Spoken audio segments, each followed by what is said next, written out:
Assalamualaikum warahmatullahi wabarakatuh. Jumpa kembali di channel kesayangan kita, yang menyajikan sejarah-sejarah yang ada di Indonesia.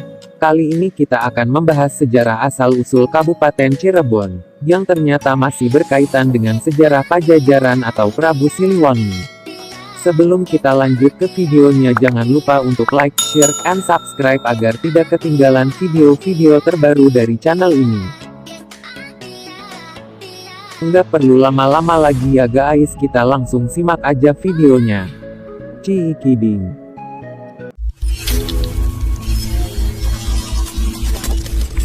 Menurut Sulendraningrat yang mendasarkan pada naskah Babat Tanah Sunda dan Atja pada naskah Carita Purwaka Caruban Nagari, Cirebon mulanya adalah sebuah dukuh kecil yang awalnya didirikan oleh Ki Gedeng Tapa atau Ki Jumajan Jati, yang lama-kelamaan berkembang menjadi sebuah perkampungan ramai dan diberi nama Caruban. Menurut bahasa Sundanya, Caruban adalah campuran.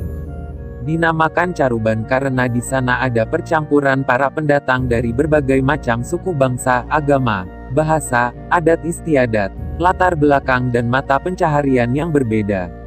Mereka datang dengan tujuan ingin menetap atau hanya berdagang. Karena awalnya hampir sebagian besar pekerjaan masyarakat adalah sebagai nelayan, maka berkembanglah pekerjaan lainnya, seperti menangkap ikan dan rebon, udang kecil, di sepanjang pantai yang bisa digunakan untuk pembuatan terasi.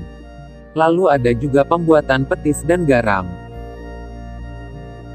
Air bekas pembuatan terasi inilah akhirnya tercipta nama Cirebon, yang berasal dari cai, air, dan rebon, udang rebon, yang berkembang menjadi Cirebon yang kita kenal sekarang ini.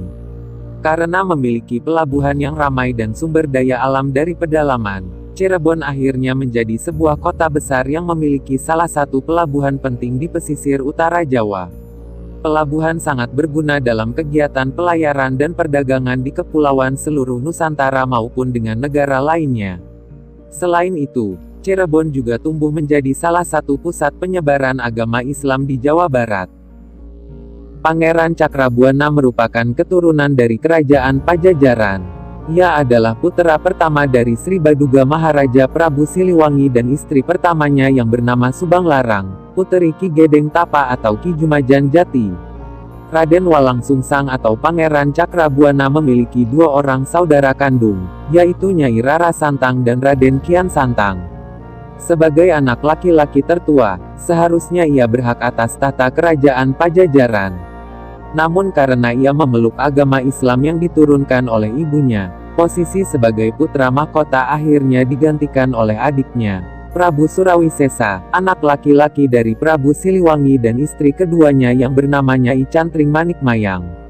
Ini dikarenakan pada saat itu, abad 16, ajaran agama mayoritas di kerajaan Pajajaran adalah Sunda Wiwitan, agama leluhur orang Sunda, Hindu dan Buddha. Pangeran Walangsungsang akhirnya membuat sebuah pedukuhan di daerah kebun pesisir, mendirikan Kuta Kosot, susunan tembok bata merah tanpa spasi, membuat Dalem Agung Pakungwati serta membentuk pemerintahan di Cirebon pada tahun 1430 Masehi. Dengan demikian, Pangeran Walangsungsang dianggap sebagai pendiri pertama Kesultanan Cirebon. Pangeran Walangsungsang, yang telah selesai menunaikan ibadah haji kemudian disebut Haji Abdullah Iman. Ia lalu tampil sebagai Raja Cirebon pertama yang memerintah kerajaan dari Keraton Pakungwati dan aktif menyebarkan agama Islam kepada penduduk Cirebon. Pendirian Kesultanan Cirebon memiliki hubungan sangat erat dengan keberadaan Kesultanan Demak. Sejarah Cirebon dimulai dari kampung kebun pesisir, pada tahun 1445 dipimpin oleh Ki Danusela. Perkampungan itu mengalami perkembangan, selanjutnya muncul perkampungan baru yaitu Caruban Larang dengan pemimpinnya bernama Haji Abdullah Iman atau Pangeran Cakrabuana. Caruban Larang terus berkembang dan pada tahun 1479 sudah disebut sebagai Nagari Cirebon yang dipimpin oleh Tumenggung Syarif Hidayatullah yang bergelar Susuhunan Jati atau Sunan Gunung Jati. Susuhunan Jati meninggal pada tahun 1568 dan digantikan oleh Pangeran Emas yang bergelar Panembahan Ratu. Pada tahun 1649 Pangeran Karim yang bergelar Panembahan Girilaya, menggantikan Panembahan Ratu. Panembahan Girilaya wafat pada tahun 1666, untuk sementara Pangeran Wangsakerta diangkat sebagai Susuhunan Cirebon dengan gelar Panembahan Tohpati. Tahun 1677 Cirebon terbagi. Pangeran Martawijaya dinobatkan sebagai Sultan Sepuh bergelar Sultan Raja Syamsuddin. Pangeran Kertawijaya sebagai Sultan Anom bergelar Sultan Muhammad Badriddin. Sultan Sepuh menempati Keraton Pakungwati dan Sultan Anom membangun keraton di bekas rumah Pangeran Cakrabuana. Sedangkan Sultan Cirebon berkedudukan sebagai Wakil Sultan Sepuh.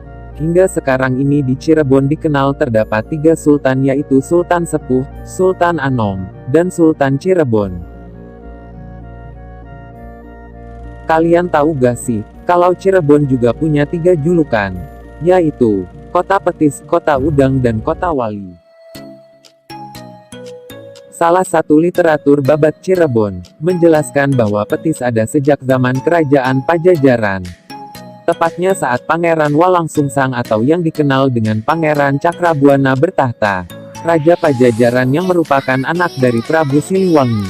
Pada masa itu Cirebon, sebuatan Cirebon pada masa lampau, mempersembahkan hasil tangkapan para nelayan di wilayah utara Cirebon kepada raja, sebagai bentuk upeti kepada negara. Upeti itu berupa gelondongan udang rebon yang direbus. Sisa air dari rebusan itulah yang kemudian diolah menjadi petis. Ditemukannya petis pada masa ini erat kaitannya dengan awal mulanya keberadaan terasi, sebab udang gelondongan yang diserahkan kepada raja tersebut yang kemudian disebut sebagai terasi, asal kata terasi yang berarti dikasihi. Cirebon juga dikenal dengan julukan Kota Udang yang tak lain berawal dari asal namanya. Sejak masa kepemimpinan Pangeran Cakrabuana alias Raden Walangsungsang, Cirebon memang sudah dikenal sebagai penghasil udang rebon. Oleh penduduk setempat, udang rebon hasil tangkapan kemudian diolah menjadi berbagai makanan termasuk terasi dan petis. Tak disangka, olahan ini justru disukai banyak orang termasuk para pendatang dan menjadi salah satu ciri khas olahan udang asal Cirebon. Karena rasanya, terasi dan petis Cirebon banyak disukai dan hingga kini masih menjadi oleh-oleh khas dari Kota Udang.